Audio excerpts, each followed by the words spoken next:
చెప్పి అబద్ధమని ఖచ్చితంగా వారిని ఎవరికి చేయాలి. ఆ రకంగా అయితే ఇంకెవరు మన హిందువుల మనోభావాలు ఎవరికి కూడా అందరినీ కాపాడాలని. జై శ్రీరామ్, జై శ్రీరామ్, జై శ్రీరామ్, జై శ్రీరామ్.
पाकिस्तान कुक्कलारा, कम्युनिस्ट कुक्कलारा, कम्युनिस्ट कुक्कलारा, भारत माता की, पाकिस्तान कुत्तंगो, पाकिस्तान कुत्तंगो, पाकिस्तान कुत्तंगो.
మొన్న హైదరాబాద్లో మేడ్చల్లో జరిగినటువంటి సోమ్ సింగ్ అనే బజరంగ్ దళ్ కార్యకర్త ఆయనను అక్బరుద్దీన్ అనే ఎంఐఎం వ్యక్తి గోవులను రక్షించడానికి ఆ వ్యక్తి పోతే వారిని పట్టుకొని వెంబడించి రైఫల్తో కాల్చడం జరిగింది. ఆ వ్యక్తి హాస్పిటల్లో ప్రాణాపాయ స్థితిలో ఉన్నారు కనుక ఇలానే కాకుండా చాలాసార్లు కూడా గతంలో 2 నెలలకు కూడా విశ్వ హిందూ పరిషత్ కార్యకర్తలు కూడా కాల్చడం జరిగింది. మొన్న కూడా ఈ విధంగా జరుగుతూ ఉన్నది.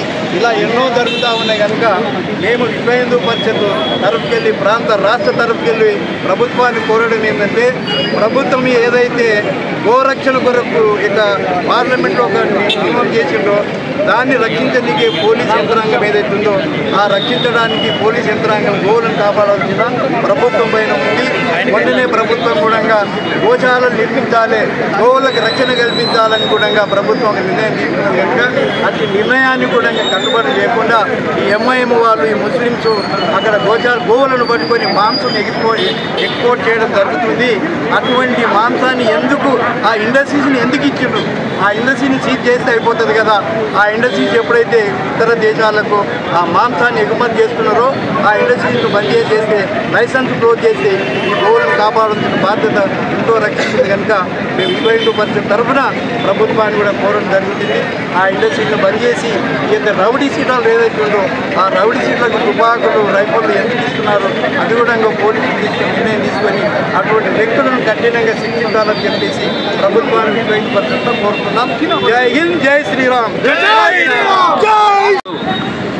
రాష్ట్ర వ్యాప్తంగా ఏదైతే గోరక్షకుడు బజరంగ దళ కార్యకర్త గత అనేక సంవత్సరాలుగా గోవుల్ని కాపాడుతూ ఆ యొక్క ఏరియాలో ఒక పేరు తెచ్చుకున్నటువంటి వ్యక్తి, అటువంటి వ్యక్తి పైన ఏదైతే ఈ ముస్లిం మూకలు ఎవరైతే ఉన్నారో పిలిపించుకొని మాట్లాడదామని చెప్పి వెన్నుపోటు పొడుస్తూ ఆయన పైన కాల్పులు జరపడం అనేది యావత్ తెలంగాణ సమాజం అంతా కూడా సిగ్గుతో తలదించుకుంటుంది. ఎందుకంటే ఈ యొక్క ప్రభుత్వం కూడా ఆ యొక్క కాల్పులు జరిపినటువంటి వ్యక్తిని పక్కన పెట్టి ఈ సోను సింగ్ అనే వ్యక్తి యొక్క ఏదైతే బ్యాక్గ్రౌండ్ ఉందో దాన్ని నిర్వీర్యపరిచే విధంగా ఆయన యొక్క లేనిపోని ఆయన పైన అభరణాలు వేస్తూ ఈ కేసుని నిర్వీర్యం చేసే విధంగా ప్రయత్నం చేస్తుంది. కాబట్టి భారతీయ జనతా పార్టీ వైపు నుంచి ఒకటే డిమాండ్ చేస్తున్నాం, ఎవరైతే కాల్పులు జరిపినరో ఎవరైతే కాల్పుల కొరకు సహకరించినరో వారిని ఖచ్చితంగా చట్టరీత్యా చర్యలు తీసుకోవాలి. లేని పక్షంలో టోటల్ తెలంగాణ యావత్తు సమాజం అంతా కూడా రోడ్లపైకి వచ్చి గోరక్షకులకు గోమాతకు రక్షణగా ఈ యొక్క ధర్నాలు చేసే కార్యక్రమాలను మేము శ్రీకారం చుడతాం. రాబోయే రోజులలో ఈ యొక్క కాంగ్రెస్ ప్రభుత్వం వచ్చిన తర్వాత ఇటువంటి చర్యలు ప్రతిరోజు నిత్యమైపోయినాయి. కేంద్ర ప్రభుత్వం అనేక గ్యాంగ్స్టర్లని మట్టు పెడుతుంటే ఈ యొక్క రాష్ట్రంలో ఆ గ్యాంగ్స్టర్లని పెంచుతూ ఈ యొక్క ప్రభుత్వం వారిని ఎంఐఎంతో కుమ్ముక్కై ఇటువంటి చర్యలకు పాల్పడుతుంది. కాబట్టి రాబోయే రోజుల్లో ఇటువంటి చర్యలు జరగకుండా చూడాల్సిందిగా పోలీస్ ఆఫీసర్స్కు ఈ యొక్క ప్రభుత్వాన్ని భారతీయ జనతా పార్టీ వివిధ క్షేత్రాల వైపు కూడా